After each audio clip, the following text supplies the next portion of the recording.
pa dito yun. Pwede naman sa bahay mag-usap. Pamangkin mo yun. Hindi na kita nakontak eh. Wala ka namang iwan kung magsasabahay yung bata. Pwede sa bahay mo. Sige, sabi mo pa uwi mamaya ha. Bakit? Saan ka napunta? Punta kasi siya. Alos 2 buwan ako sa Korea. Sabi ko naman sa'yo, bisitahin mo yung chef. Hindi mo naman ginawa. Kasi nahabi mo mama niya. Sa'yo naman eh. Sabi ko na nga ba, ending nito, ako rin mag-aalaga din sa bata. Wala ko sa usapan natin eh.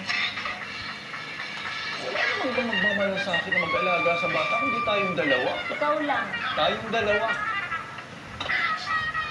Wala ngayon, responsibility natin pamangkin mo.